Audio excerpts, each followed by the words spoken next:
So the Prime Minister of Trinidad and Tobago, Kamla Persad-Pasesa, she's facing heavy criticism not only in Trinidad but around the Caribbean for what people are calling her blind support for the Trump administration to go in and to invade Venezuela. So it is very important to know that the Prime Minister of Trinidad and Tobago, she was among a group of Caribbean and Latin American government officials that went to Cuba in 2014 to sign an agreement that saw the Caribbean and Latin America as a zone of peace. That was 2014.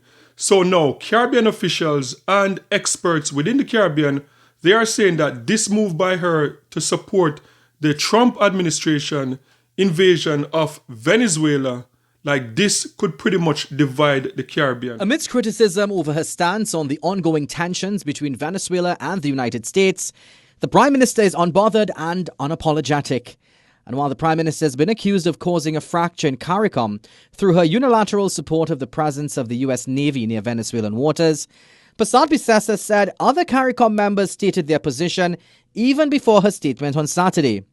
The Prime Minister told CNC3 News that CARICOM unity had been fractured before her comment, as St. Lucia, St. Vincent, Grenada and Dominica had already backed Venezuela while condemning the US when it released a statement under the banner of ALBA, an intergovernmental group made up of Caribbean and Latin American nations. The Prime Minister said whether CARICOM likes it or not, the US has the capacity to disrupt the drug networks, and to partner with the Americans is not to undermine the Caribbean region, but to defend it. Persad-Pasesa said while people are calling for collaboration with CARICOM, it is the TNT taxpayer that is footing the bill for illegal Venezuelan migrants in the country. Kamla Persad-Pasesa said, like it or not, her government's position for the next 5 years will be Trinidad and Tobago first. The Prime Minister said thousands of citizens are being murdered, and she indicated that just yesterday, an elderly woman was sexually assaulted by someone believed to be an illegal immigrant. Persad-Pasesa said going forward, the country's foreign policy will be dictated mainly on what is in the best interest for the citizens of this country. Calling out what she deemed as the hypocrisy of Dr. Keith Rowley's condemnations, she said it was the same Keith Rowley who, as CARICOM chair, appealed for help from the US to combat a flow of guns into the region. The Prime Minister said the Caribbean is on fire, engulfed by the flames of illegal drug, gun and arms trafficking. And Persad-Pasesa said she's fed up of the talk, and even efforts by CARICOM have failed to produce a solution. She believes the US has now taken decisive action, and this country stands by it. The Prime Minister said the former government had no issue working with the Joe Biden administration, and if it is that the opposition and critics don't like President Donald Trump's politics and ideology, then that is their choice, and they should come out and say it. But as far as she's concerned, her government does not have to go along with their views. Meanwhile, Persad-Pasesa's backing of America has caught the attention of Venezuela's ruling party, the United Socialist Party of Venezuela. Persad-Pasesa said Trinidad and Tobago is standing by to be an American base if Venezuela invades Guyana over its claim to the Essequibo region. But the Venezuelan ruling party has called that position shameless, with its Secretary General adding that he's sure Trinidad and Tobago nationals are not proud of Persad-Pasesa's stance. So two things stood out to me from the statement that was released from the Prime Minister's office to the media. And the first thing that stood out to me was it seems like the Prime Minister of Trinidad and Tobago, she's having a real problem with CARICOM, because we saw a few months ago that she was missing from the CARICOM heads of government meeting in Jamaica, and the excuse that was given is that there was something that was booked before, that she was previously booked and she could not make it to that event. Now we see the statement coming out saying that the CARICOM heads of government was divided because of stance that St. Lucia and St. Vincent and the Grenadines and Grenada made. So that statement is clearly saying that, look, the Prime Minister is having a problem with CARICOM, and she went further to say, look, Trinidad and Tobago for the next 5 years, it is Trinidad first. And that sounds like a statement that we hear from Donald Trump. And with that statement, it doesn't mean first and someone else second. It means that the focus is only going to be on Trinidad. That is what I'm getting from this message. That look, Trinidad and Tobago, that is it. We want nothing to do with CARICOM for now. And that is the statement that I'm getting. That is the impression that I'm getting from what the Prime Minister is saying. But I hope that I'm reading into it wrong. And in 2 weeks from now, CARICOM heads of government will be meeting in Addis Ababa for the CARICOM and African Union Summit. So it is going to be very interesting if the Prime Minister of Trinidad and Tobago is going to be there.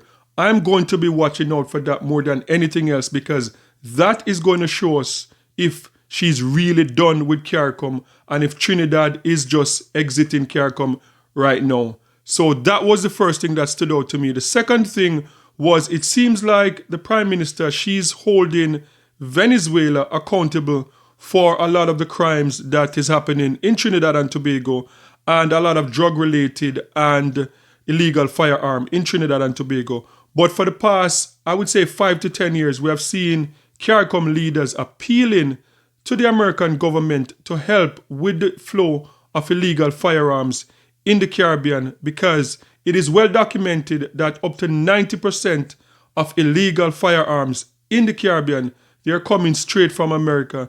And it is a bit strange that it seems like she's holding Venezuela, the Venezuelan government accountable, but not the American government accountable for the illegal flow of weapons that are coming into the Caribbean. So that is very interesting. And she even pointed out that Keith Rowley, the former Prime Minister, Dr. Keith Rowley, that the hypocrisy, because when he was CARICOM chair, he reached out to the American government to ask for help, which he's not the only one that did that. I believe that every chair so far within the past 5 years, every prime minister that chaired CARICOM, they had a conversation with the American government about helping to secure the firearms coming into the Caribbean. So those are the two things that stood out to me. And of course, the opposition, they are going to have something to say about it. Now look how the Prime Minister dismissed CARICOM in his statement. And this really was extremely unfortunate. It was a very poorly crafted statement in general, lots of repetition and littered with grammatical errors. But one line really jumps out. The Trinidad, and I'm quoting, the Trinidad and Tobago government has not engaged and has no intention of engaging CARICOM on this matter. She is speaking as the Prime Minister of a founding member state of CARICOM, and also the Prime Minister with lead responsibility for regional security in the quasi-cabinet of, guess where? Of CARICOM itself. That is a repudiation of her duties and responsibilities to our regional family. The Trinidad and Tobago government has not engaged and has no intention of engaging CARICOM on this matter. And she goes on to declare very boldly, recklessly, and completely out of place, each member state can speak for themselves on this issue. So Kamala Persad-Processor, she is the Prime Minister of Trinidad and Tobago. She won the election convincingly, and she's going to have to make the decisions that she believes is best for the country to move forward. And one thing for sure is that the decision that she's making now, she's going to have to be accountable for any repercussions that come with this decision. She's going to have to be, there's no more passing down blame to the PNM. Anything that happens from here on, the Prime Minister of Trinidad and Tobago, the UNC government are going to have to be accountable and to take account for anything that happened.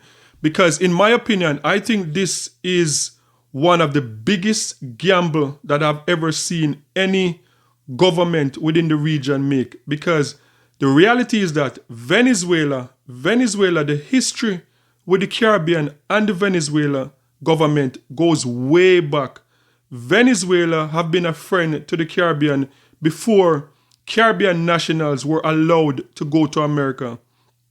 And I share quite a few stories of like even the first black Jamaican millionaire went to Venezuela to make his money.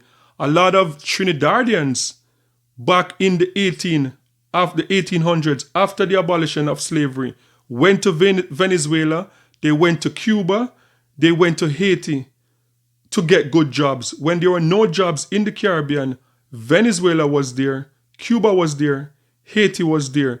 So Venezuela, and the thing is, Venezuela is very close to Trinidad and Tobago. And one thing I believe that the Prime Minister of Trinidad and Tobago should have taken in consideration before coming out with such strong statements is that the American government doesn't really need the help of Trinidad and Tobago if they want to go in and invade Venezuela. If the American government want to get Maduro, they will get him.